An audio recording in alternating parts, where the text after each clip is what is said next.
Bonjour, je suis Christian Coderre, fondateur de l'Académie 2080. Ça fait plus de 18 ans que j'œuvre auprès de professionnels afin de les aider à être plus performants. Aujourd'hui, notre équipe travaille pour vous. J'ai accompagné des milliers de personnes et plus d'une centaine d'organisations au Canada. Domaine de la santé, entreprises manufacturières et de distribution, universités et cabinets professionnels pour nommer que ceux-ci. Vous n'avez plus besoin d'embaucher de consultants qui quittent avec leur savoir et leurs outils à la fin de leur mandat ou de suivre des cours longs et ennuyeux afin de mieux performer. Ça change dès aujourd'hui avec l'Académie 2080.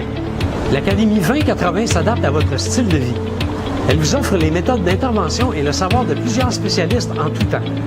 À partir de votre écran, vous accédez à des interventions virtuelles, de la formation, des outils à adapter à votre organisation et de l'accompagnement.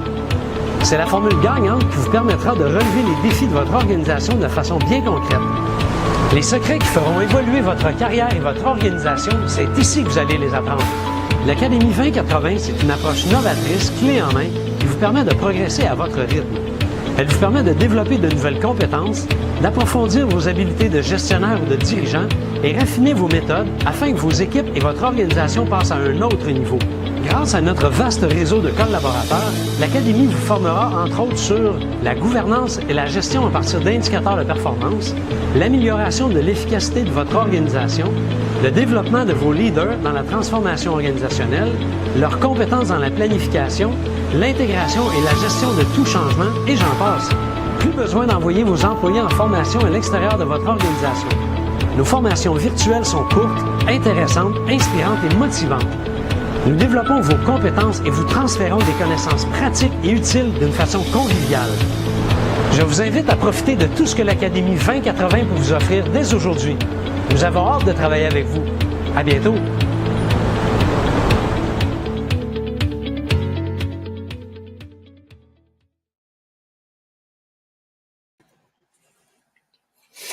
Bonjour tout le monde, bon jeudi midi. Je vous souhaite la bienvenue à ce webinaire qui porte sur la gestion des stocks.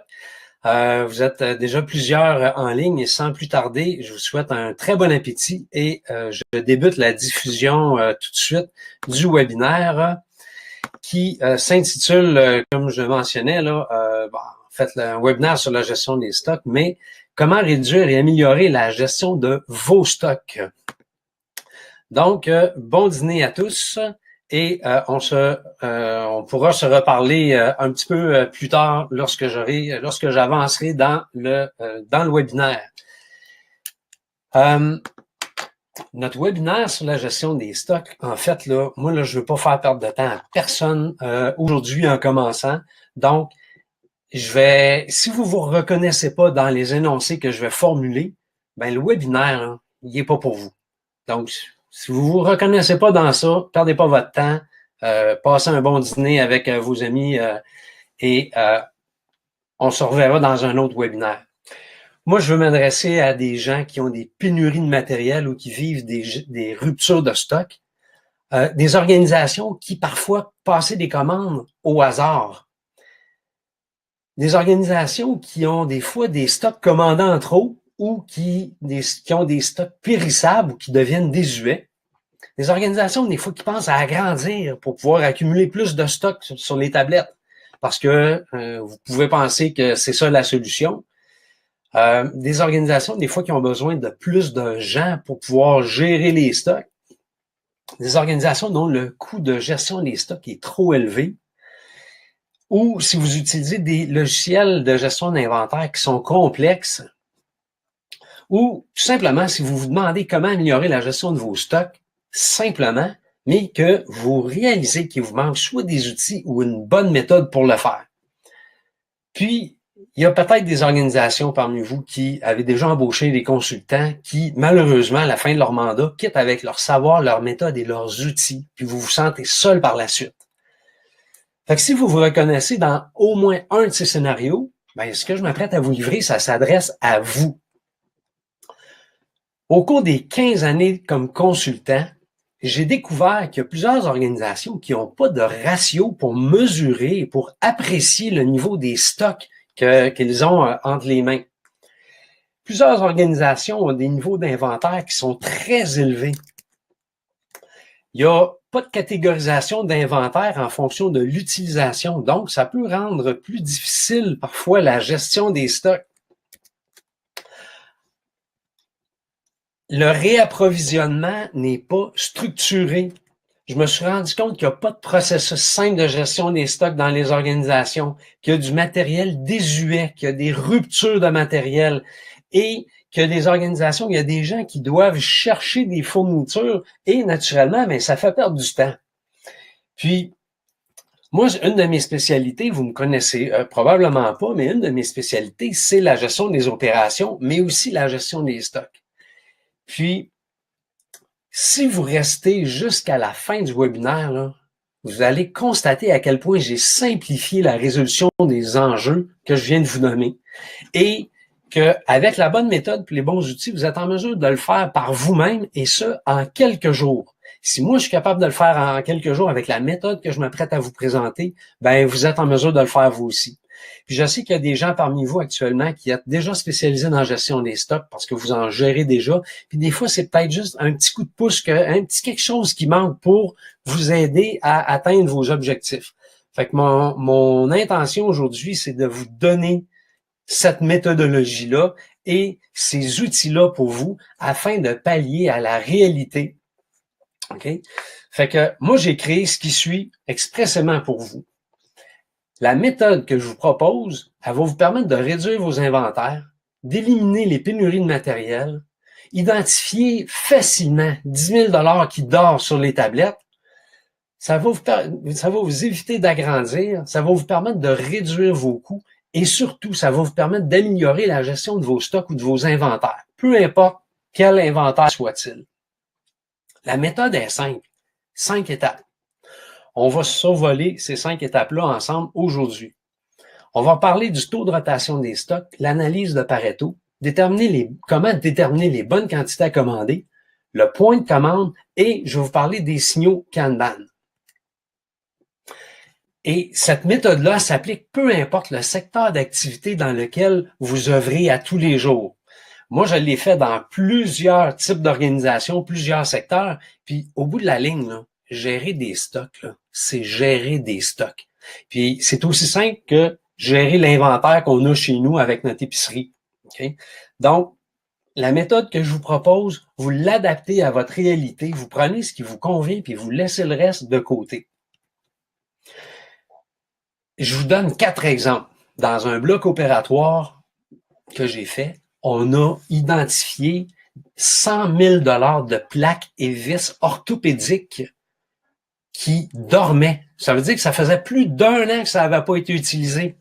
Ça a pris juste une journée pour identifier ça. Là. Un coup qu'on a eu l'inventaire entre les mains, on a utilisé la méthode que je vais vous proposer et on a identifié ça. J'ai aussi travaillé avec un directeur, en fait, un président d'une organisation là, qui est distributeur en pièces en génie civil. Ces inventaires se renouvelaient 2 fois dans l'année. On a utilisé la méthode que je vous transfère dans quelques instants et le taux de rotation de son inventaire est passé de 2 à 6 fois par année. Puis en plus, il a récupéré 100 000 $ qu'il a pu remettre dans son cash flow. J'ai rencontré aussi un dentiste qui avait 2 chaises. Pas une grosse clinique dentaire, une petite clinique, et il y avait un inventaire de 40 000 $ de différentes composantes pour pouvoir offrir le service à la clientèle. Puis après avoir utilisé la méthode que je vais vous proposer, ben on s'est rendu compte que son inventaire dont il avait réellement besoin, ça valait 12 000 $. Fait que vous imaginez, il y avait 28 000 $ de surplus d'inventaire et il arrivait à l'occasion, malgré ce surplus-là, il arrivait à l'occasion que cette personne-là manquait de certaines composantes à l'occasion. Et finalement, j'ai rencontré aussi un distributeur de pièces automobiles dont 40% des items en inventaire n'avaient pas servi au cours de la dernière année. Vous imaginez-vous la place que ça prend, ça, dans une organisation sur les tablettes? Et on a récupéré 35 000 $ de ces pièces-là qui étaient désuètes. Juste pour nous situer, un mandat en gestion des stocks par un consultant, ça coûte facilement de 15 à 25 000 $. Je le sais, j'ai facturé ça plusieurs fois dans ma carrière. Mais moi, je vous dis qu'avec ce que je vous présente aujourd'hui, vous êtes en mesure de le faire pour 10 fois moins d'investissement. De toute façon, vous avez déjà des compétences pour le faire. Mais nous, ce qu'on fait à l'Académie 2080, c'est qu'on développe les compétences des gens pour arriver à le faire, puis ça coûte, c'est une bouchée de pain. Le nom de l'Académie 2080, c'est simple. 20% d'efforts pour générer 80% de résultats. Puis aujourd'hui, c'est ce que je vous propose. Okay? Donc, sans plus tarder, je débute avec la méthode en 5 étapes. Et pour ceux qui viennent de se joindre à nous, je vous souhaite un super bon appétit. J'espère que vous allez avoir la valeur ajoutée que à laquelle vous vous attendez au cours du webinaire. Donc, il y a certaines organisations qui travaillent avec des systèmes ERP. Donc, pour vous, il y a peut-être des choses que votre ERP fait et il y a des calculs qui sont déjà faits automatiquement. Mais la méthode que je vous propose va vous permettre de valider les informations qu'il y a dans vos ERP parce que peut-être que c'est pas comme ça chez vous, mais moi, j'ai rencontré plusieurs organisations qui gèrent des stocks et les informations qui sont dans les systèmes de réapprovisionnement ERP sont pas à jour. Ça fait 2-3 ans qu'elles sont dans le système, sont plus adaptées à la réalité d'aujourd'hui, où il y a eu des changements qui sont apportés, ou des fois, il y a des aberrances. L'information qui est dans l'ERP, c'est basé sur l'expérience du passé et non pas la réalité d'aujourd'hui. Donc, la méthode que je vous propose va vous permettre de valider les quantités et après ça, mettre à jour vos systèmes d'information ERP. La première étape de la méthode, là, afin de voir et de s'assurer que qu'il y a des gains à apporter au niveau de la gestion de vos inventaires, c'est de calculer le taux de rotation des stocks. Ça, là, votre gérant de banque, là, c'est certain que lui, quand il parle au président de l'organisation, il tape sa tête avec ça, puis il tape ses doigts continuellement. Tes inventaires sont trop élevés, tes inventaires sont trop élevés. Donc, si vous voulez savoir si votre niveau d'inventaire est bien ajusté, vous pouvez calculer le taux de rotation des stocks. Donc, on prend la valeur des achats de la dernière année et on le divise par la valeur moyenne de l'inventaire. Par exemple, vous pouvez avoir acheté 300 000 $ au cours de la dernière année et si vous avez une valeur moyenne d'inventaire de 150 000 $, ça veut dire que vos stocks, ils tournent 2 fois dans l'année. Ils se renouvellent en moyenne 2 fois. Ça veut dire que chaque dollar qui est investi dans l'inventaire est utilisé 2 fois. Ça, là, 2 fois, c'est très peu. Ça veut dire qu'il y a beaucoup trop d'argent d'investi dans vos inventaires. Par contre, si vous achetez toujours ce 300 000 $-là et que vous avez une valeur d'inventaire de moyenne de 25 000 $, ça veut dire que votre inventaire tourne 12 fois dans l'année. Donc, chaque dollar investi dans l'inventaire se renouvelle en moyenne 12 fois. Ça, c'est bon. Puis, ce que vous souhaitez comme résultat du taux de rotation de vos stocks, c'est qu'il soit le plus élevé possible. Là, vous allez me dire, ben oui, mais moi, Christian, là, j'ai des pièces dans mon inventaire qui se renouvellent 50, 75, 100 fois dans l'année. Oui, c'est vrai. Mais il y en a d'autres qui se renouvellent beaucoup moins de fois que ça. Mais l'idée, là, c'est que le taux de rotation des stocks, ça va vous permettre d'aller d'apprécier la situation actuelle puis de voir de où partez-vous. Puis si vous êtes, je dirais, en haut de 8 fois dans l'année, là, considérez que c'est très bon. Là. Vous avez un très bon taux de roulement d'inventaire. Le deuxième sujet de la méthode que je vous propose, puis ça, là, j'ai travaillé avec plusieurs, on côtoie plusieurs personnes dans la vie, puis des gens qui font la même profession que nous. Et moi, j'ai rencontré plusieurs consultants en gestion des stocks qui n'utilisaient pas l'analyse de Pareto pour améliorer la gestion des inventaires. Puis il y a plusieurs organisations qui oublient de faire l'analyse de Pareto de leur stock. Ben moi, là, je vous dis, c'est le nerf de la guerre. Et puis tout au long de la présentation que je vais faire, je vais revenir sur l'analyse de Pareto. Vous allez voir, ça va être un fil conducteur. Ceux qui ne sont pas familiers avec l'analyse de Pareto, là, c'est le principe des 20-80 qu'on entend parler souvent, ou du 80-20. Puis, l'analyse de Pareto, c'est quoi? Comme là, vous voyez la photo de M. Pareto. À la fin des années 1800, là, Wilfredo Pareto, lui, il était économiste, puis il s'est intéressé à la distribution de la richesse dans son pays. Et il a constaté qu'il y avait 20% de la population qui détenait 80% de la richesse. Puis il a fait la même étude dans les pays avoisinants le sien, puis il s'est rendu compte que c'était toujours la même distribution. Et l'analyse de Pareto, en fait, c'est un phénomène empirique, là. T'sais. Fait qu'on peut le transposer dans n'importe quoi. S'il y en a parmi vous qui aimez écouter de la musique, puis que vous avez de la musique dans votre iPhone, ben, il y a 20% de la musique que vous avez dans votre iPhone que vous écoutez 80% du temps. Donc, dans nos inventaires, c'est la même affaire. Il y a 20% des produits ou des items que vous avez en stock que vous utilisez 80% du temps. Donc, l'analyse de Pareto, là, ça a l'air de quoi? Ben, vous pouvez prendre votre inventaire et prendre un fichier Excel. C'est bien simple. L'étape numéro 1, ça vous prend le code du produit ou la description du produit que vous avez entre les mains. L'étape numéro 2, vous déterminez la consommation annuelle de chacun de ces codes de produits-là, puis vous faites un tri décroissant pour avoir en haut les items qui sont consommés le plus possible, puis en bas de votre liste, ceux qui le sont le moins. Puis après l'étape 2, au bas complètement, naturellement, ça vous prend le total.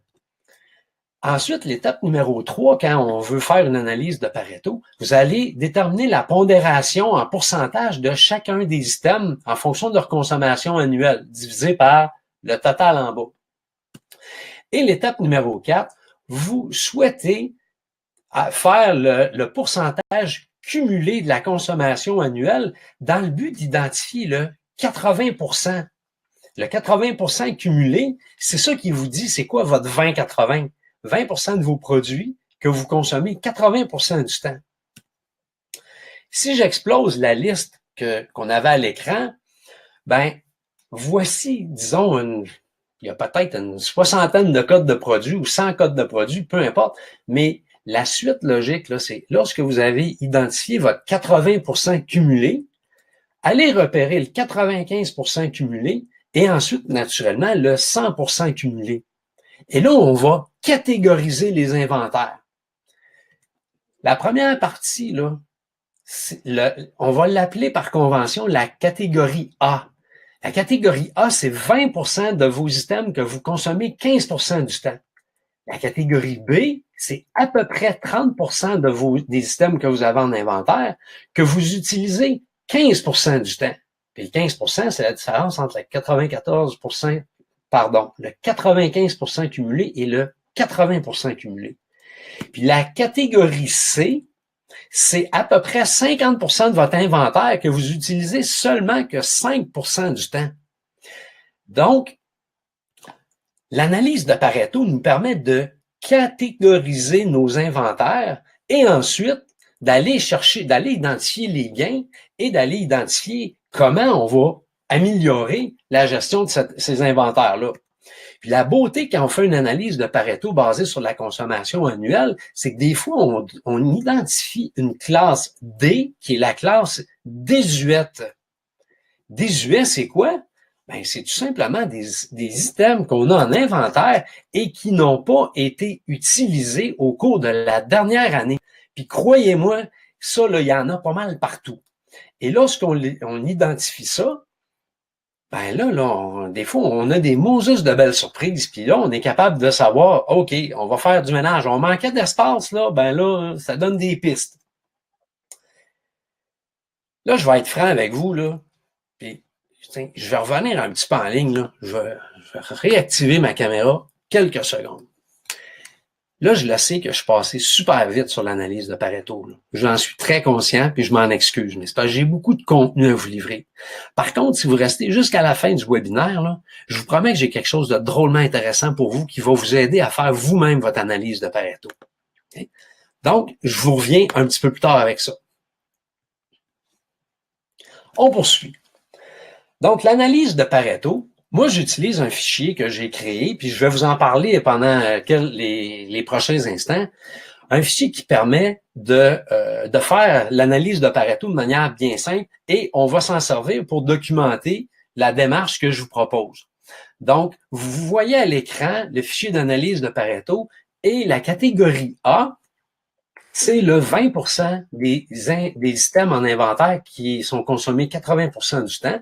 Le B est en jaune. Puis, naturellement, le C, c'est 50% de l'inventaire qu'on utilise seulement que 5% du temps. Dans cet outil-là, c'est simple. On a juste à entrer le code de produit et sa description. Puis là, vous pouvez faire votre Pareto avec ça. Mais si vous voulez aller plus loin, ben dans un fichier Excel que vous pouvez peut-être faire à la maison, ben je vous invite aussi, si c'est possible pour vous de le faire facilement, à indiquer la quantité que vous avez, disons, par boîte, puis le prix unitaire de chacun des items. Si vous avez l'information sous la main, mettez aussi la quantité que vous avez actuellement en main, l'inventaire que vous avez. Puis, l'autre étape, comme j'ai mentionné, vous allez mettre la valeur des achats annuels ou la consommation annuelle. Et ça va vous permettre, bon, puis moi, dans mon outil, je clique sur un bouton, il y a une macro, tout se fait tout seul, et les inventaires se catégorisent en A, B, C. Mais là, ce qui est intéressant de constater avec ça, c'est nos fameuses catégories A, B, C, là. On va les regarder, puis ça, c'est un exemple là, un vrai Pareto que j'ai fait chez un client. Okay? Donc, la classe A, qui est 20% de l'inventaire qu'on utilise 80% du temps, chez ce client-là, on en avait pour 96 000 $. L'inventaire de la classe B, c'est 30% des items qu'on utilise seulement 15% du temps, ben, elle valait 138 000 $. Puis la classe C, qui est 50% des codes de produits qu'on utilise 5% du temps, 383 000 $. Okay?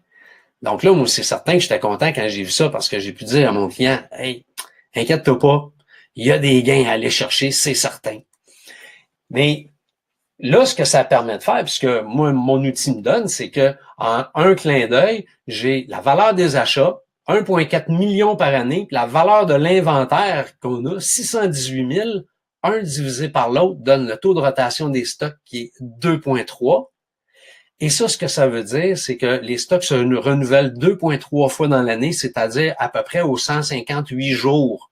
Okay? Donc, il y a beaucoup de stocks qui dort en inventaire. Et lorsque vous prenez la photo de la situation actuelle de vos inventaires, je vous invite, puis tout comme mon outil le fait, parce que ça fait plusieurs années que je roule avec, puis je l'utilise, mais je vous invite à prendre la photo puis documenter votre valeur d'inventaire. On part de où?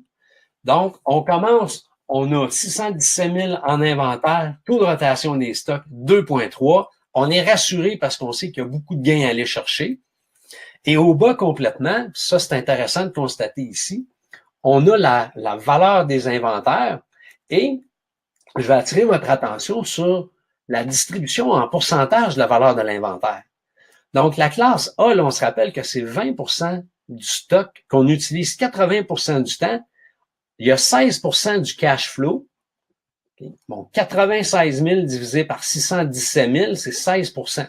Donc, il y a 16% du cash flow qui sert à supporter 20% de mon inventaire que j'utilise 80% du temps. Ensuite, il y a 22% du cash flow qui est pour la classe B, qui sert à supporter 15% de la consommation et 62% de l'argent est immobilisé dans un inventaire qu'on utilise seulement que 5% du temps. Donc, ça fait pas de sens. Mais au moins, c'est la photo de la situation actuelle. Puis, si vous travaillez avec l'analyse de Pareto, comme je vous le montre là, et là, vous allez être en mesure de prendre des décisions basées sur des faits et non pas sur des impressions. Et vous allez être aussi en mesure de déterminer à peu près combien d'argent on est capable d'aller récupérer dans nos inventaires. Dans l'exemple, si la classe D, on ne l'avait pas considérée parce qu'il y avait trop de stock désuet, tout ça, puis le client a dit, regarde Christian, OK, c'est beau, on arrête là. Je le sais qu'il y a plein de choses à faire, puis on va faire notre ménage. Donc, c'est bon. On fera le ménage un peu plus tard. Mais en une image, si je reviens sur mon fichier d'analyse de Pareto, on constate que la classe A qu'on utilise 80% du temps, il y a 16% du cash flow dedans, la classe B 22%, la classe C 62%. je vous présente ces pourcentages-là parce qu'on va y revenir un petit peu plus tard pour montrer le avant et le après. Donc là, je vous ai présenté les deux premières étapes de ma méthode, c'est-à-dire on part taux de rotation des stocks et le Pareto. Là, je ne vais pas faire de jeu de mots, là, mais on va prendre une grosse bouchée. On va regarder comment déterminer les quantités à commander. C'est une grosse bouchée, mais encore là, j'ai réussi à le simplifier beaucoup avec l'outil que j'utilise et vous allez voir que c'est assez sympathique au bout de la ligne. Je vais vous parler du modèle de la QEC, qui est le modèle de la quantité économique à commander. Lui, là, puis il y en a peut-être parmi vous qui l'utilisez, puis il y en a peut-être pour qui c'est nouveau. Mais j'espère que ceux pour qui c'est nouveau, ça va faire du sens pour vous. Le modèle de la quantité économique à commander, lui, là, ce qu'il veut, c'est optimiser le coût pour passer une commande, puis le coût pour maintenir les items commandés en inventaire. Le modèle, il y a des limites. Puis ceux parmi vous qui l'avez déjà utilisé, vous allez peut-être arriver à vous questionner puis dire ouais, ben moi je suis pas trop sûr, on l'a déjà essayé, puis ça n'a pas toujours marché. C'est clair, c'est vrai. C'est pas moi qui l'ai inventé, ça me dérange pas de parler des limites parce qu'il faut en parler. Oh, là, il y a Bernie qui me pose une question. Il dit « Comment établis-tu le pourcentage d'utilisation des stocks? » Ah, mais c'est en faisant l'analyse de Pareto, Bernie. Je ne sais pas si tu étais là il y a quelques instants quand j'en ai parlé, mais c'est en faisant l'analyse de Pareto. Puis si tu n'es pas familier avec l'analyse de Pareto, Bernie, je t'invite à rester avec nous parce qu'un peu plus tard, j'ai quelque chose à vous proposer pour ça. Là, j'ai un outil que je vais pouvoir vous transférer pour vous aider à faire l'analyse de Pareto par vous-même et établir le pourcentage d'utilisation des stocks. Donc, les limites du modèle sont les suivantes. Si votre fournisseur il vous livre seulement qu'à coût de conteneur, ça se peut que le résultat de la quantité économique à commander, ça ne corresponde pas avec ce que votre fournisseur vous envoie. Et donc, ça, c'est une des premières limites. La taille du lot exigé par le fournisseur. Le risque de désuétude, si vous êtes dans la restauration, par exemple, et vous utilisez le modèle de la quantité économique à commander, ça se peut qu'il y ait de vos items dont la durée de vie soit moins longue que la durée des stocks proposés par ce modèle mathématique-là. Dans ce cas-là, vous allez plutôt opter pour un modèle de juste à temps, comme la majorité des restaurants le font. La capacité de stockage de votre organisation peut être une limite. La fluctuation des prix sur le marché, parce que dans le modèle dont je vais vous parler, on considère beaucoup la valeur unitaire des pièces pour déterminer les quantités à commander. Donc, la fluctuation du marché peut venir jouer des tours. Et si la demande n'est pas linéaire ou constante, et si la demande pour vos produits, elle est inconnue, le modèle de la quantité économique à commander va peut-être vous jouer des tours. Donc, on essaie d'utiliser ce modèle-là pour une demande qui est connue et qui est constante. Mais si vous me dites, nous, on est dans une organisation dont la demande est saisonnière, il y a les 6 mois dans l'année, la demande est élevée, puis 6 mois dans l'année, la demande est faible, ben là, vous pouvez utiliser quand même le modèle de la quantité économique à commander, mais vous allez faire des calculs pour les deux périodes, parce que les quantités ne seront pas les mêmes, puisque la demande ne sera pas la même. Il y a aussi le modèle de commander en juste à temps, que vous connaissez fort probablement. Fait que je vais faire un parallèle entre les deux un petit peu plus loin, mais là, on va revenir sur la quantité économique à commander. Ce modèle-là vise à déterminer le point d'équilibre qu'il y a entre le coût pour passer une commande et le coût pour maintenir les stocks en inventaire. On va regarder les deux types de coûts. Il faut être conscient qu'à chaque fois qu'on passe une commande dans une organisation, là, ça coûte de l'argent. Donc, il faut faire la prise d'inventaire, préparer la commande, le bon de commande, passer la commande. Des fois, on a des équipements que ça coûte à l'organisation pour passer la commande. Les frais de communication, les licences, le transport du matériel, le coût pour faire la réception et la manutention du matériel, le paiement, le pied carré occupé par le bureau de l'acheteur. C'est toutes des dépenses pour l'organisation. Et là, vous dites peut-être, ouais, mais là, on n'a pas le choix d'avoir un bureau. Effectivement, mais ça prend du pied carré, puis ça a un coût. Donc, tous les coûts pour passer dans une commande, en général, là, ça coûte facilement sur une base annuelle, là. Prenez le coût pour passer toutes les commandes dans l'année, divisez-le par le nombre de commandes que vous passez, puis c'est facilement 25 $ par commande que ça coûte. Et il y a des organisations où ça peut monter jusqu'à 100 $ le coût pour passer une commande. Mais ce que je veux vous montrer ici graphiquement, puis on va faire un lien avec ça, sur un graphique qui exprime le coût en dollars versus la quantité, il y a deux courbes. La courbe bleue, c'est la quantité qu'on a commandée et la courbe orange, c'est mon coût de commande.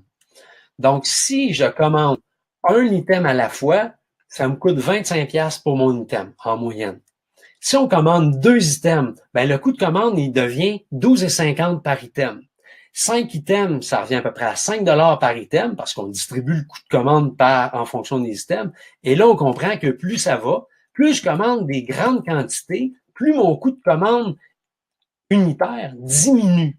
Donc, il y a des organisations qui disent « Hey, on va en commander beaucoup, fait qu'on va économiser sur le coût de commande. » Mais là, il y a un autre coût qui vient jouer en défaveur de ça. C'est le coût pour maintenir les items commandés en inventaire. Le coût de maintien en inventaire. Et dans ce coût-là, on doit considérer les intérêts sur le financement lorsqu'on achète sur marge, par exemple, où on se fait financer le stock, le coût du pied carré pour entreposer les matières. Hey, moi, des fois, je rencontre des organisations, ils ont 2 entrepôts. Hey, 2 entrepôts, ça coûte cher à l'entreprise, donc c'est un coût pour maintenir les items en inventaire.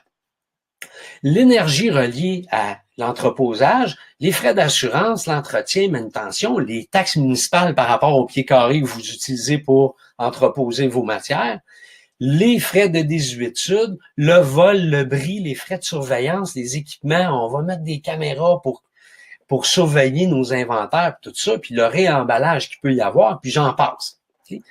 Mais mon intention, c'est de vous dire que ça coûte de l'argent pour maintenir du stock en inventaire. En général, là, c'est 10 à 15% de la valeur d'un item, c'est son coût de maintien en inventaire. Donc, ça veut dire que si vous avez un item qui vaut 1 $, ben, il vous coûte, vous payez 1 $, mais annuellement, là, si on rajoute les frais de maintien en inventaire, ça veut dire qu'il vous coûte 1,10 ou 1,15. On va prendre un exemple parce que je vais m'en servir dans le tableau suivant.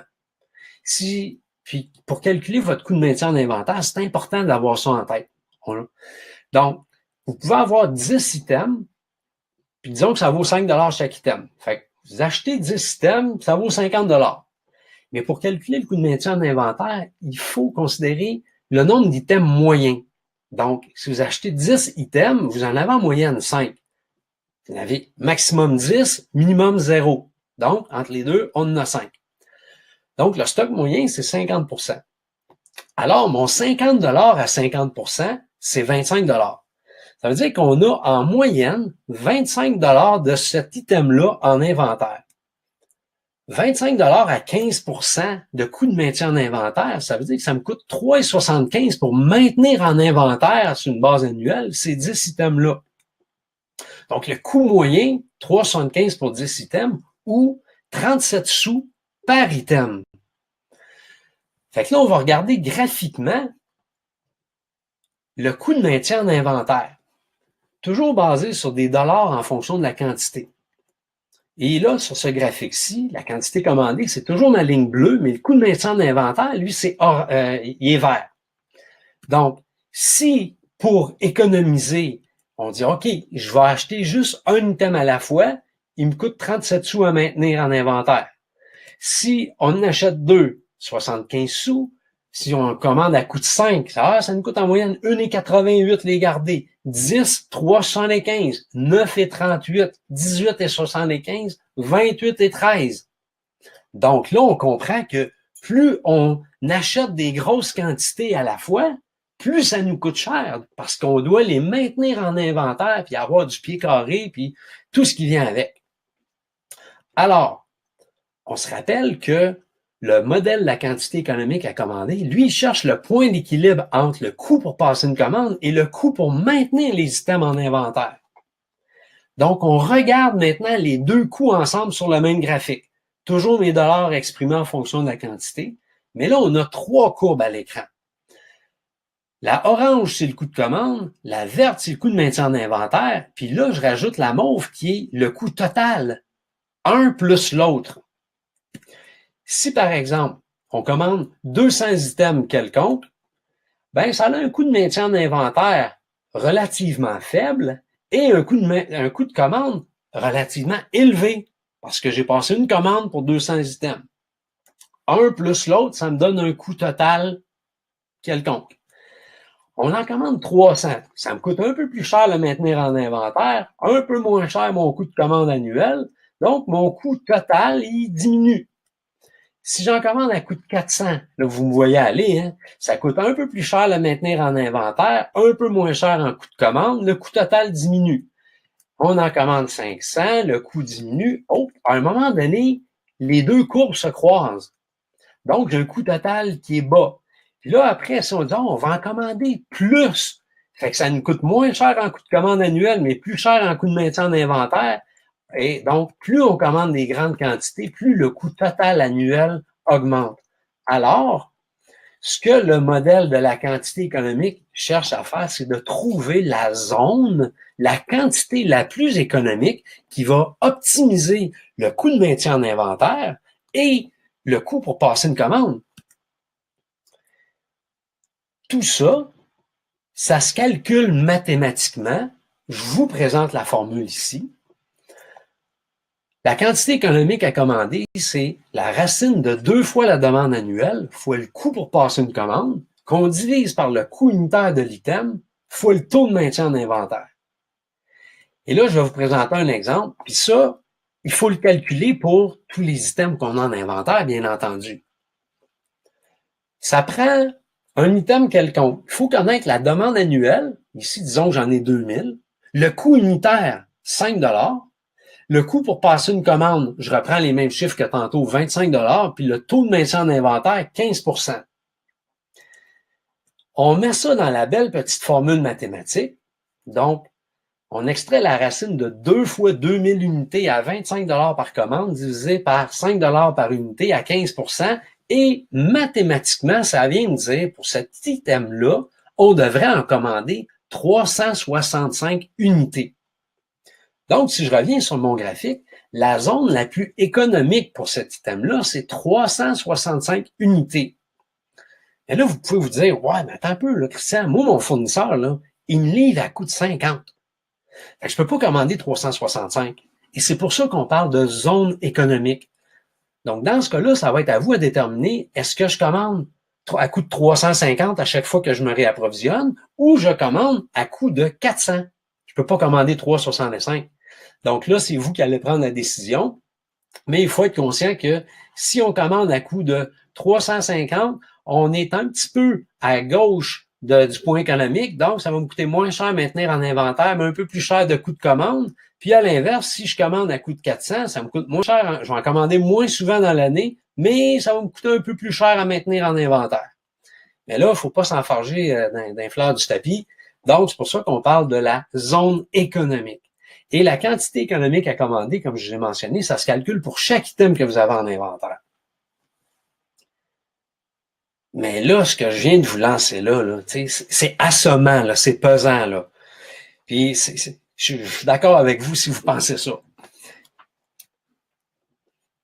Ben, c'est sûr qu'avec les années, j'ai développé un outil qui m'a simplifié la vie beaucoup. Quand je fais mon analyse de Pareto, ben, automatiquement, il y a un onglet, ben, tout est lié, hein, naturellement, ceux qui sont familiers avec les fichiers Excel, et j'ai un onglet qui va transposer toutes les informations de l'analyse de Pareto dans l'outil d'optimisation des stocks.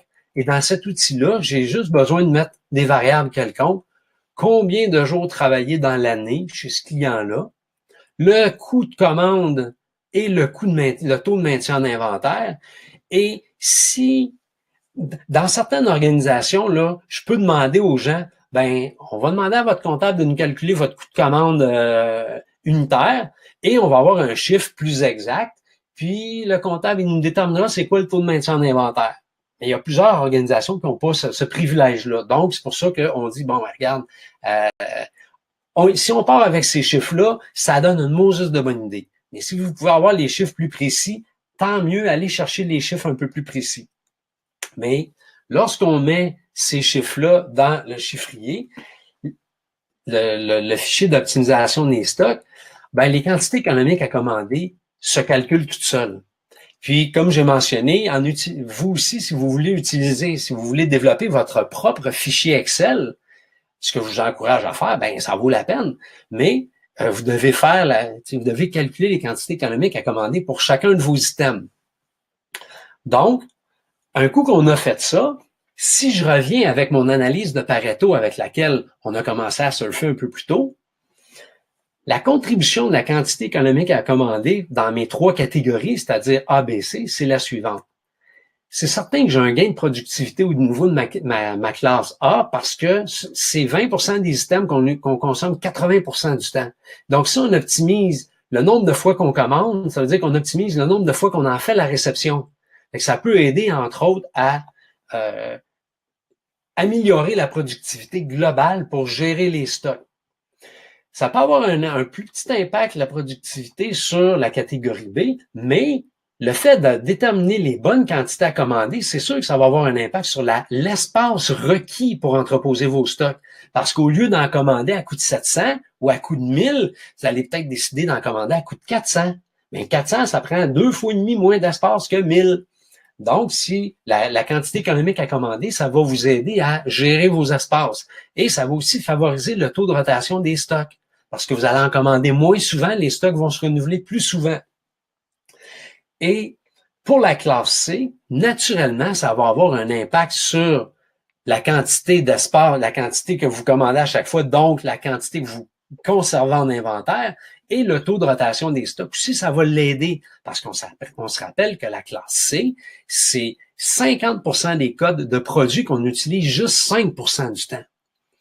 Donc, déterminer les bonnes quantités à commander à chaque fois, ça va vous aider à réduire la quantité d'inventaire que vous avez et faire simplifier la gestion de vos stocks et récupérer de l'espace.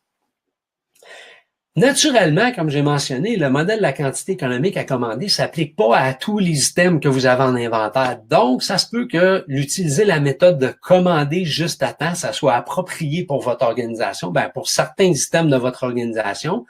Donc, souvent, moi, ce que je recommande souvent, c'est d'utiliser le modèle de la quantité économique à commander pour tous les items de la classe A, parce qu'on en commande souvent, on en achète souvent, fait qu'on va économiser au niveau des coûts. Mais des fois, il y a des items de la classe B et de la classe C où la réponse mathématique, elle fait pas de sens avec la réalité, donc on commande en juste à temps. Quatrième point de la méthode, c'est maintenant qu'on sait quelle quantité commander, il faut déterminer quand allons-nous commander et quand devons-nous commander. Puis le point de commande, là, il y a une formule mathématique bien simple qui détermine ça. DC plus DDDL plus SS. On les regarde un après l'autre. DC, là, c'est le délai de commande. Dans votre organisation, là, ça se peut que vous ne commandiez pas à tous les jours. Donc, il y a un temps qui s'écoule entre le moment où le besoin de commander est identifié et le moment où la commande est passée. Donc, on a besoin d'un item puis on passe une commande. OK. Combien de temps s'écoule en moyenne entre les deux? Ah, ben nous autres, on commande aux 2 jours, aux 3 jours. On commande une fois par semaine. Bon, ben parfait. T'en consommes combien en moyenne par jour de cet item-là? Donc, si par exemple, on commande aux 2 jours puis qu'on consomme en moyenne 10 unités par jour, ben, le délai de commande, qui est la première variable du point de commande, ça va être 20 unités. Okay? On le met de côté puis on le rattrape dans quelques instants. La demande durant le délai de livraison. Combien de temps s'écoule-t-il entre le moment où tu passes ta commande et que tu reçois les items commandés? Ah, ben nous autres, le fournisseur, il livre à tous les jours. Parfait. 1 jour fois 10 unités, tu as besoin de 10 unités. Mais dans l'exemple qu'on a à l'écran, ben notre fournisseur, il livre en 5 jours. Parfait. 5 jours fois 10 unités par jour. La demande durant le délai de livraison, c'est 50 unités. On le met de côté et on le rattrape tantôt lui aussi. Le stock de sécurité. Je vous présente 2 façons. Vous pouvez déterminer un stock de sécurité basé sur le pourcentage de la demande, c'est-à-dire j'ai 20 unités en délai de commande plus 10 unités plus 50 unités en demande durant le délai de livraison. Donc, j'ai besoin de 70 unités pour couvrir le temps qui s'écoule entre le besoin de recommander et la réception des items. 70 unités. On peut dire, bon, ben, nous autres, on décide de mettre 10% de stock de sécurité pour peu importe les raisons. La fiabilité du fournisseur, la fiabilité de nous en tant qu'organisation. Des fois, on commande pas en 2 jours, des fois en 3 jours, puis ouais, vous voyez, il y a plusieurs raisons qui pourraient affecter ça.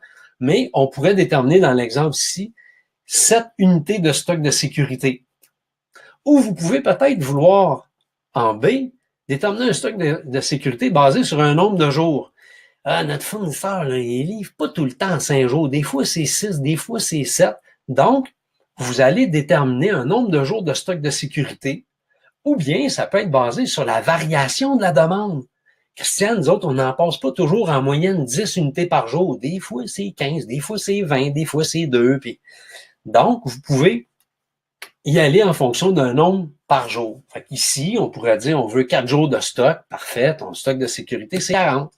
Donc, le stock de sécurité, DC plus DDDL plus SS, on a besoin de 20 unités pour couvrir le délai de commande, plus 50 unités qui est la demande durant le délai de livraison, plus 10% de stock de sécurité, c'est-à-dire 7 unités. Bon, ben, le point de commande, c'est 77 unités. Donc, ça va éviter de commander à la Pierre Jean-Jacques. Là, des fois, quand il en reste 20, on en commande puis on en manque parce que ça prend du temps à le recevoir, ou on va en commander quand il en reste 200. Et vous voyez, là, on peut aller d'une extrême à l'autre, mais l'idée à travers tout ça, c'est de déterminer le point de commande pour chacun des items. C'est important de le faire. Donc, si je reviens à l'outil que j'utilise, si vous voulez vous en développer un, pensez de rajouter, comme dans la, okay, faut considérer pour chaque item le délai de commande, plus le délai du fournisseur, plus le stock de sécurité. Et après ça, la magie s'opère, les points de commande vont se calculer automatiquement. Puis, si on détermine le point de commande pour chacun des items, regardons qu'est-ce que ça va avoir comme impact au niveau de la productivité, de la quantité, puis de la valeur ou des liquidités. C'est certain que déterminer un point de commande, ça va améliorer la productivité pour les pièces de la catégorie A dont la demande est normale. Si à un moment donné, il y a un rush qui arrive, il y a quelque chose qui nous tombe du ciel, une commande spéciale, ben là, ça se peut que le minimum, si votre minimum est à 100, puis quelqu'un arrive et dit, moi, j'en veux 1000, ça va peut-être jouer des tours. Mais il y a une amélioration de productivité pour les pièces de la catégorie A. Naturellement, le point de commande va améliorer la productivité des pièces de la catégorie B, mais si le point de commande il est plus bas puis il est basé sur la réalité, là, sur votre consommation, ça va vous aider à réduire vos inventaires. La catégorie B, dans l'exemple qu'on a à l'écran, là, on se rappelle, là, il y a 22% du cash qui dort là, ben, en déterminant les bons points de commande, ça va vous aider à réduire le niveau de vos inventaires, donc à récupérer des liquidités. Et la catégorie C, ça va aider naturellement le point de commande, ça va aider à améliorer la productivité pour gérer ces items-là. Ça va vous permettre de réduire les quantités que vous avez en inventaire, donc récupérer de l'espace et récupérer du cash flow aussi.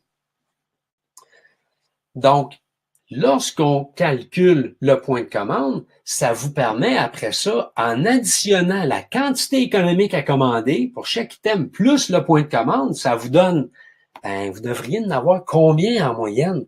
Si on en commande ici 600 quelques, puis que le point de commande est à 520, ça veut dire qu'on va en avoir une certaine quantité annuellement.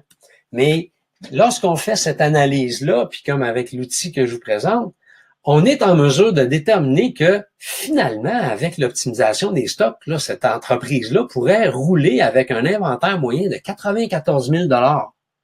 Fait que s'il achète pour 1,4 million divisé par 94, notre 1,4 divisé par 94, ça peut améliorer le taux de rotation des stocks de 15. Il va s'améliorer, les stocks vont tourner 15 fois dorénavant. Donc, c'est intéressant de comparer le avant et le après l'analyse des stocks puis l'optimisation. Donc, l'outil que moi j'utilise me donne la photo avant, après, puis pour vous aussi dans votre amélioration de gestion des stocks, c'est le même principe. Vous souhaitez avoir le avant, le après, et vous voyez le potentiel des liquidités qui peuvent être récupérées. Et aussi, ce qui est intéressant dans ça, c'est le Pareto des stocks. Ben, vu qu'on a commencé avec le Pareto, puis on a catégorisé A, B, C, ben là, on est en mesure de comparer la valeur que devrait avoir l'organisation en inventaire pour ces différentes catégories. Fait que je le ramène avec ce fameux tableau-là. On se rappelle que la catégorie A, c'est 80% de la consommation. Donc, chez ce client-là, avant, il y avait 16% de l'argent, du cash flow qui était immobilisé en inventaire, c'est-à-dire 96 000 $ pour générer 80% de la consommation. Après l'analyse de Pareto, la quantité économique à commander et le point de commande, l'inventaire a réduit à 30 000 $. La catégorie B, qui est 15% de ce qu'on consomme, il y avait 138 000 $ d'investis en cash flow, c'est-à-dire 22% du cash flow servait à entreposer ces matières qu'on utilise 15% du temps. Mais après la quantité économique à commander puis les points de commande, on a besoin de 24 000 $ finalement pour gérer ces stocks-là. Et la catégorie C, dans laquelle on avait 383 000 $ en inventaire, ben là, on est en mesure on peut réduire jusqu'à 39 000 $ la valeur de ces stocks-là, c'est-à-dire 42% du cash flow. On passe de 617 000 à 93 000. On récupère au-dessus de 500 000 $ de stock qui va être distribué à 32% dans la catégorie A, 26% catégorie B, 42% dans la catégorie C. Et c'est ça la beauté de travailler avec l'analyse de Pareto, de déterminer les quantités économiques à commander, de déterminer les points de commande. Et là, ben naturellement, si vous vous dites, ouais, mais moi, l'item C, là, que j'en ai 100 en inventaire parce que dans le temps, on avait acheté une grosse quantité, puis finalement, on s'en sert plus. Je fais quoi avec ça? Ben là, vous avez une décision à prendre. Soit vous le gardez en stock, puis vous espérez l'écouler au cours des prochaines années, ou vous vous dites, ah, ben écoute, si j'en garde 20, là, je sais que j'en ai pour 2 ans. Bon, ben, t'en as 80, essaye de les revendre. Essaye de récupérer cet argent-là qui dort. Donc, après avoir fait les calculs dont je vous parlais, et un peu plus tôt, je vous ai parlé du ERP que vous pouvez remettre à jour, ben là, lorsque vous avez fait l'analyse, comme je viens de vous le présenter, là, vous pouvez valider les informations qu'il y a dans votre ERP si vous en avez un, et c'est pas mal plus facile de gérer vos stocks par la suite, de vous assurer que le ERP est à jour et que vos stocks vont être optimisés. Mais c'est pas tout le monde qui a un ERP. Puis de toute façon, moi, j'ai le paradigme d'utiliser des signaux Kanban à la place. Le signal Kanban, c'est quoi? Kanban, c'est un terme japonais qui signifie enseigne ou panneau. En fait, c'est un signal visuel qu'on fixe sur des items ou des contenants qui va synchroniser les achats avec les besoins réels. Quand il n'y a pas de signal, quand le signal n'apparaît pas, on ne commande pas. Mais ça nous permet de minimiser le niveau des stocks et de maximiser le taux de rotation des stocks. Puis je vais vous montrer en une image pourquoi. Ça vient rattacher tout ensemble. Le signal Kanban est hyper intéressant pour ça. Parce que il est simple, il est efficace, il permet de consigner les quantités économiques à commander, le point de commande, et lorsque les humains qui gèrent les cartes Kanban le font bien, ben, tu n'as pas besoin de système complexe pour gérer tes approvisionnements ou quoi que ce soit. À quoi ça peut ressembler? Je vous donne un exemple que vous pouvez transposer dans votre organisation. Un signal Kanban, vous devriez avoir dessus, imaginez une carte, le nom de l'item, le nom du fournisseur et de ses coordonnées si vous voulez, la quantité à commander, le point de commande et aussi l'endroit où est-ce que vous entreposez cet item-là. Et ça sert à quoi? Un exemple bien simple ici. 1, 2, 3, 4, 5, 6, 7, 8. J'ai 8 items. Si on dit que le minimum, c'est 3, c'est-à-dire si le point de commande est à 3, vous mettez le signal Kanban entre la 4e et la 3e unité, vous consommez du haut vers le bas. Lorsque le signal Kanban devient disponible, vous commandez la quantité économique à commander. Et le minimum a été établi sur comme on a vu le délai de commande, la demande durant le délai de livraison et un stock de sécurité. Un exemple d'une carte Kanban qu'on peut utiliser pour gérer des stocks, ça peut être aussi simple que ça. Mais vous pouvez imaginer le signal que vous voulez. L'important, là, c'est d'avoir quelque chose qui vous dit quand commander, quoi commander, puis pour ne pas en manquer. C'est sûr que le signal Kanban, on en a besoin pour chacun des items que vous voulez gérer et vous devez créer une carte Kanban pour chacun des items que vous voulez gérer avec ce système-là. Ben, moi, l'outil que j'utilise comme de raison, j'ai tout intégré ça. Le fruit de l'analyse d'optimisation des stocks se transpose directement sur les cartes Kanban et sur chacune des cartes, ben, comme je vous mentionnais, on a le nom de l'item, le point de commande, la quantité à commander. Donc, c'est super flexible, c'est super intéressant comme système. Oui, c'est un système qui est manuel, mais c'est fiable. Puis moi, il y a quelque chose des fois, je sais pas si vous, ça fait la même affaire, mais moi, ça me fait toujours sourire quand je vais, par exemple, à la SAQ, puis je demande une bouteille de vin, puis la personne me dit « Ah, je suis supposé d'en avoir une caisse à quelque part, mais je sais pas où qu'elle est. » Tu sais. Des fois, le système d'information n'est pas à jour, mais le système Kanban, lui, il est à jour. Il faut vous dire exactement quand commander. Donc, la méthode en 5 étapes que je viens de vous présenter, la voici. Taux de rotation des stocks, premier calcul. On analyse, fait l'analyse de Pareto, on détermine les quantités à commander, les points de commande et on implante des signaux Kanban. Ça fait-tu du sens pour vous?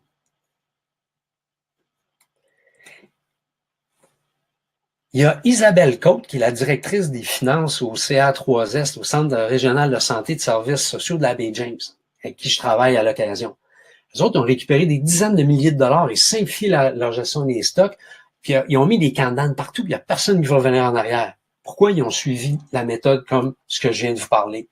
André Bédard, de chez Abtech, il a récupéré l'investissement qu'il a fait en quelques mois, puis il a récupéré plusieurs dizaines de milliers de dollars en utilisant cette méthode-là. Suzanne Henner, qui gère un bloc opératoire, même chose. En une journée, on a identifié 100 000 dollars de matériel qui dormait en inventaire. Donc, cette méthode-là, ces outils-là, c'est hyper pratique pour cela, pour atteindre des résultats comme ça. J'ai une question de Karine qui dit « Oui, mais cette réalité de gérer de cette façon manuelle, pour combien d'items? » OK. Idéalement, on veut pas manquer de stock dans la classe A, Karine. Donc, on va mettre des signaux Kanban pour la classe A parce que c'est 80%, c'est le gros volume dans la classe A. Et attends un petit peu, je vais pouvoir ouvrir ma caméra, fait qu'on va se voir un petit peu, Karine, ça va être un peu plus personnalisé comme réponse. Yes. OK.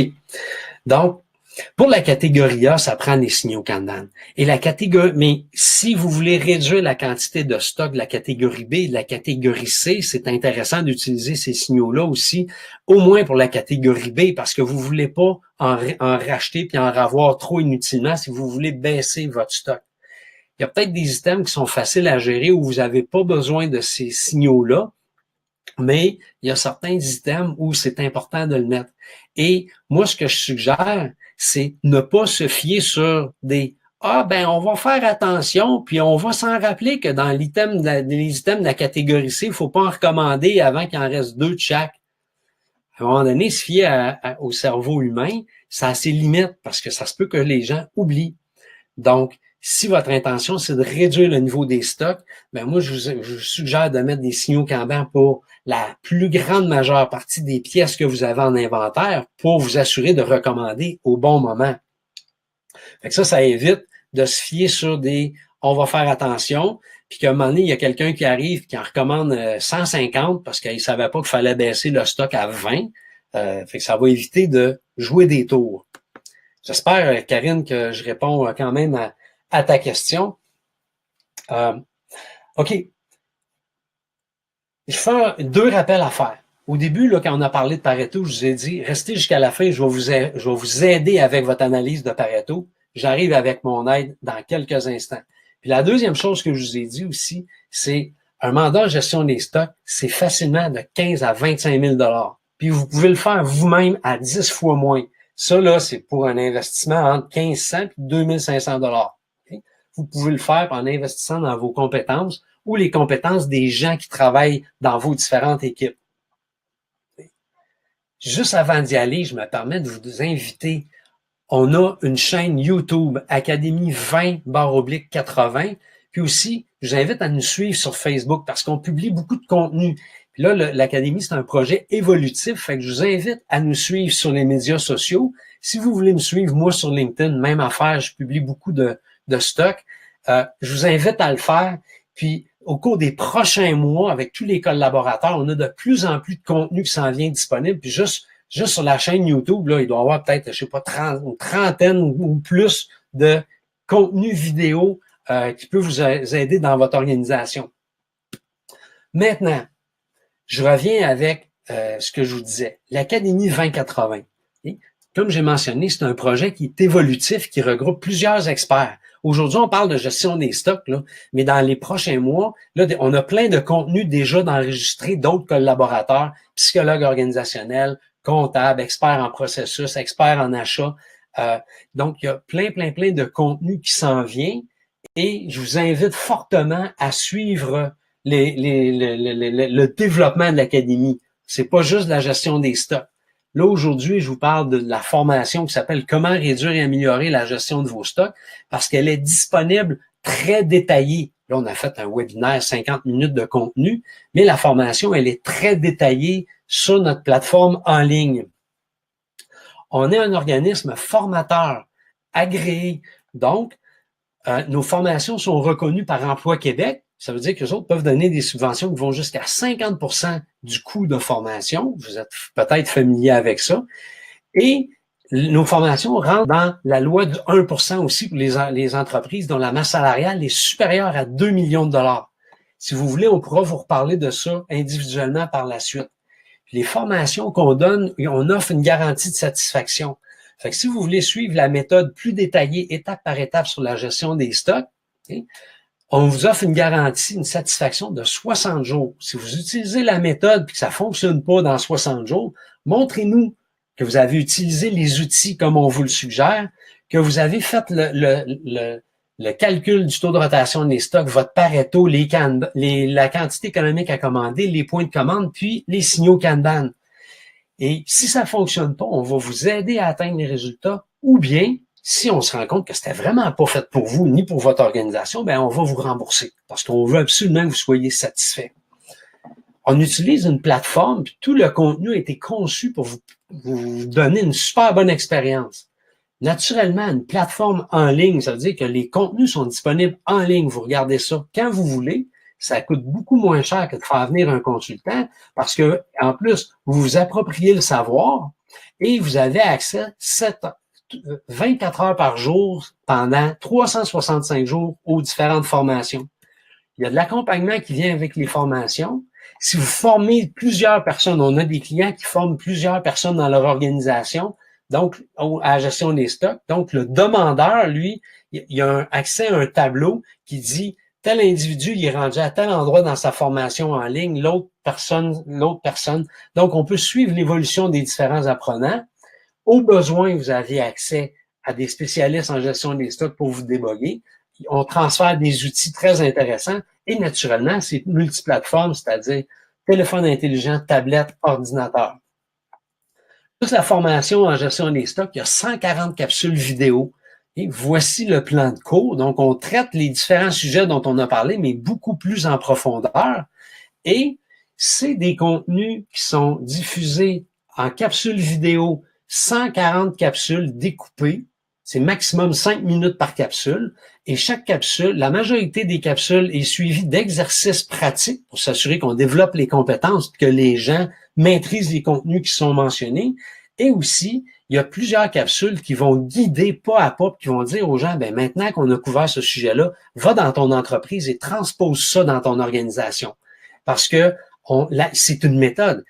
C'est moi à l'écran qui vous dit, première étape, on fait ça. Deuxième, troisième, maintenant, va le faire dans ton organisation. Okay? Donc, dans le coaching, tous les outils que moi j'utilise viennent avec, c'est disponible avec. Il y a un manuel pratique aussi qui vous permet de documenter la démarche dans votre organisation. 60 pages, on revient sur différents calculs théoriques, Vous avez des contenus dans lesquels vous entrez les données de votre organisation pour faire vos calculs comme si c'était vous le consultant dans votre organisation. On a de la référence aux outils que je vous ai montrés et ça vous permet de documenter votre démarche au complet. Donc, tout ça, tous les outils viennent avec le coaching et comme j'ai mentionné, il y a une garantie de résultat, une garantie, de satisfaction qui vient avec et ça, nous, nos clients payent 4 997 pour ça. Mais moi, tantôt, je vous ai dit, attends, on peut le faire en 10 fois moins d'investissement, c'est-à-dire entre 1500 et 2500. Voici la proposition. Au début, je vous ai dit que je pouvais vous aider avec l'analyse de Pareto. Ben, pour vous remercier d'avoir assisté à ma présentation, là, s'il y en a qui veulent avoir le e-book gratuit sur l'analyse de Pareto, je vous invite à nous texter. Vous voyez en bas à gauche, il y a le numéro de téléphone. 514-971-0671.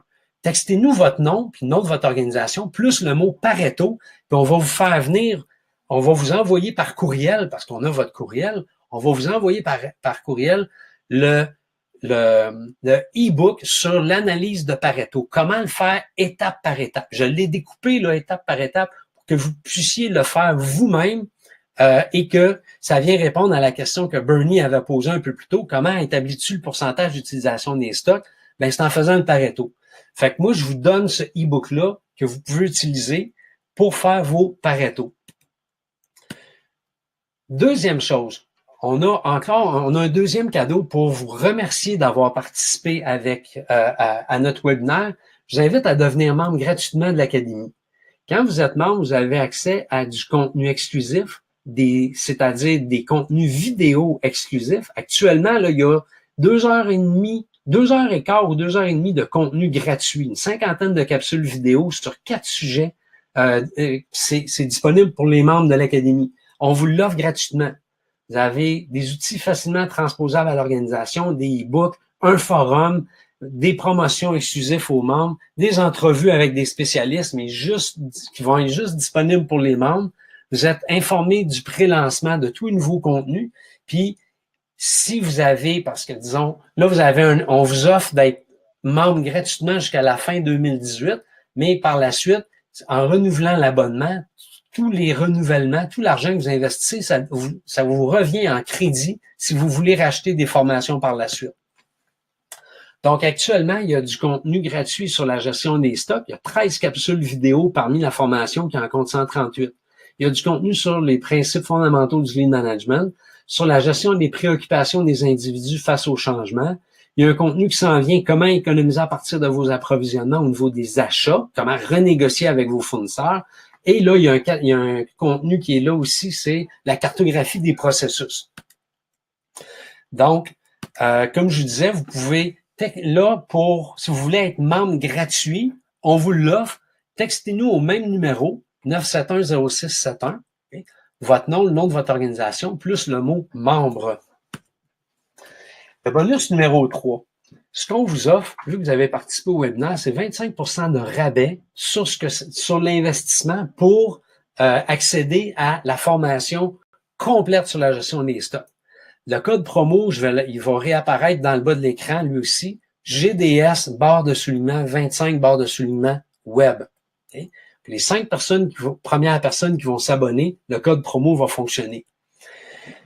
Aujourd'hui, il y a 2 façons d'accéder à la formation. La formation condensée est 2997. Ça, c'est 60 capsules vidéo au lieu de 140. Okay? Il y a un accès, il y a une personne qui se fait former. Tandis que la formation complète à 4997, elle est disponible pour 5 personnes dans l'organisation. Mais là, si on applique le 25%, ça fait un investissement de 2247. En étant éligible à Emploi Québec, aux subventions d'Emploi Québec, vous pouvez aller chercher jusqu'à 50% en subvention. Fait que ça revient à 1124 $ d'investissement pour votre organisation pour la formation condensée. Maintenant, la formation à 4997, ça, c'est le package que nos clients achètent habituellement.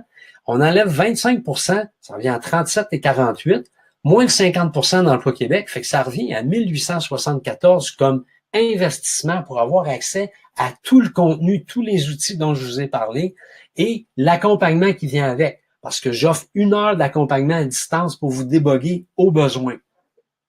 Comme je vous rappelle, on est formateur agréé par Emploi Québec et vous pouvez vous informer auprès de votre conseiller d'Emploi Québec pour savoir si votre organisation est éligible. Donc, tout le matériel, l'accompagnement, le e-book, le membership à l'Académie, on vous offre tout ça aujourd'hui. Et c'est comme ça, comme où je vous disais, un mandat en temps normal entre 15 000 et 25 000. Là, vous l'avez à entre 1125 et 1875 pour la même qualité. Puis en plus, c'est que le consultant, il s'en va pas après son mandat. Non, non. Si vous avez accès en ligne 365 jours, 24 heures par jour, vous pouvez l'utiliser autant que vous voulez. Pendant 1 an, vous avez tous les outils du consultant qui vient avec pour une fraction du prix. Je vous ai dit que ça serait 10 fois moins, ben c'est ça, c'est 10 fois moins. Puis en plus, ben je me rends disponible pour vous accompagner en fonction des besoins que vous pouvez avoir. Si vous vous demandez comment ça fonctionne, vous pouvez vous abonner en ligne ou dans quelques instants, je vous donne le numéro de téléphone puis les coordonnées pour qu'on vous contacte directement. Vous pouvez vous abonner en ligne puis vous obtenez les instructions par courriel puis un accès instantané. Puis dès que vous êtes inscrit, dès que vous avez réglé la note, vous pouvez commencer à visionner tout le matériel. Qu'est-ce qui arrive si vous ne savez pas quelle information aller chercher pour améliorer la gestion de vos stocks dans votre organisation? Vous avez juste à suivre les capsules vidéo puis vous êtes guidé pas à pas. Je vous dis exactement quelle information utiliser et à quel moment aller les chercher dans votre organisation. Qu'est-ce qui arrive si vous ne savez pas quel outil utiliser? Les différentes capsules vidéo vous expliquent exactement quel outil utiliser dans quelle séquence. Puis comme je vous ai expliqué, les outils sont automatisés afin de vous simplifier la vie. Puis en plus, ben, on peut vous accompagner si vous avez un petit bug. Maintenant, qu'est-ce qui arrive si vous n'arrivez pas à faire les calculs par vous-même? Les outils préformatés, ils le font pour vous. Vous avez un minimum d'informations à rentrer dedans, puis tout le reste se fait tout seul. Qu'est-ce qui arrive si vous pouvez pas réduire le niveau des stocks par vous-même dans votre organisation? Ben moi, je suis là pour vous accompagner à distance. Il y a 1 heure d'accompagnement qui vient avec le coaching et je réponds à vos questions lorsque vous en avez besoin. Si vous avez besoin de plus de temps d'accompagnement, c'est disponible. On peut vous faire une proposition pour vous accompagner vraiment en fonction de vos besoins et on va vous aider à générer les résultats dont vous avez besoin dans votre organisation. Puis rappelez-vous, est-ce qu'il existe une garantie à tout ça? Oui, c'est sûr. Il y a une garantie de satisfaction de 60 jours. Ça veut dire que si vous avez fait la formation, vous avez suivi le tout, démontrez-nous que vous avez utilisé les outils qui viennent avec, démontrez-nous que vous avez fait vos calculs, que vous avez fait vos devoirs, puis si ça fonctionne pas, comme je vous disais, on va vous aider à atteindre les résultats, et si jamais ça marche pas en tout dans votre organisation, on vous rembourse. Et si vous avez eu une subvention d'Emploi Québec, on vous rembourse la partie qui n'a pas été couverte par Emploi Québec, parce que vous avez déjà eu une partie qui a été remboursée par Emploi Québec. Donc, si vous voulez vous inscrire en ligne, je vais juste vous montrer le chemin. Vous allez sur notre site www.academy2080.com. Dans l'espace formation, il y a gestion des stocks. Et au bas, vous avez les onglets.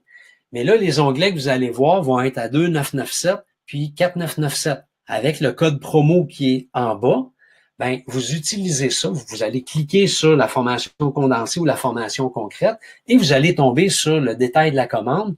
Et ici, c'est comme la formation complète à 4997, mais juste en dessous du montant, il y a une section qui dit « J'ai un bon de réduction ». C'est là où vous allez rentrer vos informations et que le crédit va s'activer automatiquement et vous allez recevoir dans les secondes qui suivent un courriel qui va débloquer la plateforme pour vous, qui va vous dire exactement quoi faire pour vous inscrire. Puis dès que vous êtes inscrit, vous avez configuré votre compte d'utilisateur.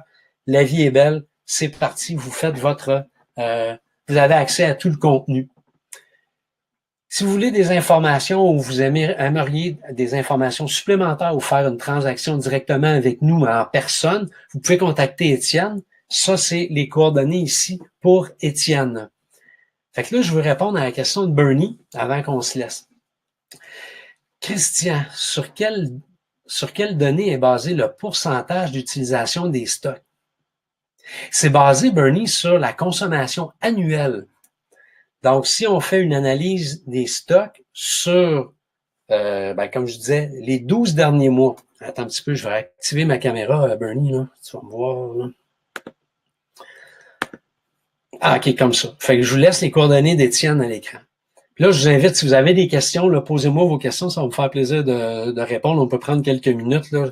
J'ai débordé un peu, là, mais c'est ma grande passion, la gestion des stocks qui fait ça, mais c'est ça, je me rends disponible pour vous. Sur quelle donnée est basé le pourcentage d'utilisation des stocks? Donc, on regarde la consommation annuelle de toutes les pièces qu'il y a en inventaire. Fait le pourcentage d'utilisation des stocks. Chaque item qui a été consommé, disons qu'on a un item qui a été consommé 200 000 fois, parce que peu importe c'est quoi l'item, on divise le 200 000 sur le total, la consommation totale. Combien d'items ont été utilisés dans toute l'année dans l'organisation? Fait qu'en divisant chacun des items par le total, ça donne un pourcentage à côté. Et ce pourcentage-là, lorsqu'on convertit la consommation annuelle en pourcentage et non pas en chiffres, en unités, on le convertit en pourcentage. Lorsqu'on additionne, on fait le pourcentage cumulé, ça permet d'identifier la catégorie ou le 80% cumulé des stocks, le 95% et le 100%. C'est ça qui va nous aider à catégoriser les inventaires en A, B, C. Fait que j'espère que je réponds à ta question, Bernie. Sinon, écoute, on peut se contacter. Tu peux envoyer peut-être un courriel à Étienne ou m'envoyer un courriel ccoder@2080a.com. Je peux t'appeler, on peut se parler, puis que je réponde un petit peu mieux à ta question. Sur quelle donnée est basé le pourcentage d'utilisation des stocks? Ouais, c'est ça. Fait que c'est vraiment sur la consommation annuelle. Mais Bernie, comme je te dis, là, je suis très ouvert, je suis disponible. On prend un petit rendez-vous téléphonique. Et si jamais tu as besoin d'un coup de pouce, ça va me faire plaisir de t'aider en complément avec ça. Je peux attendre encore une minute ou deux si jamais vous avez d'autres questions. Puis sinon, je vous laisse filer. Puis de toute façon, faut continuer, nous aussi, de notre côté, à et demi, il y a des engagements, puis il faut dire avant ça. Donc, s'il n'y a pas d'autres questions qui rentrent, je vous remercie beaucoup, beaucoup de votre présence. Je vous remercie. J'espère que ça a fait du sens pour vous, la méthode que je vous ai proposée. J'espère que les outils sont intéressants, que ça va créer de la valeur dans votre organisation. Et comme j'ai mentionné, si vous voulez qu'on se parle, on prend rendez-vous, passez par Étienne, on prend rendez-vous et ça va nous faire vraiment plaisir de pouvoir vous accompagner et de vous aider dans le succès de votre organisation. Fait que sur ce, je vous souhaite une super belle fin de journée, puis on se revoit très bientôt. Puis si vous avez aimé, n'oubliez pas d'aller aimer notre page Facebook, devenez ami avec moi, suivez-moi sur LinkedIn, vous allez voir, il y a beaucoup, beaucoup de contenu qui est publié. Puis si vous voulez du contenu, comme j'ai mentionné, textez sur le téléphone, le numéro de téléphone que j'ai donné tantôt. Attends un petit peu, je ne l'ai pas ici à portée de main. Je vais revenir un petit peu dans la présentation. Bon, ce sera pas long. Et c'est ça, textez-nous Pareto pour pouvoir avoir accès à votre livre sur Pareto, ou bien textez membre et vous allez avoir accès à, comme je vous dis, écoute, il y a 50 capsules vidéo. J'ai du matériel d'un psychologue organisationnel. C'est vraiment fascinant. Il y a du matériel sur la gestion des stocks, la cartographie des processus, le lean management. Donc, vous pouvez écrire membre et même par le numéro de téléphone 971-0671, vous pouvez rejoindre Étienne qui s'occupe des ventes et par lui, on pourra planifier une rencontre téléphonique ensemble. Donc, sur ce, je vous dis bon succès. Merci beaucoup d'avoir été là. Bon après-midi. Puis au plaisir de vous reparler bientôt.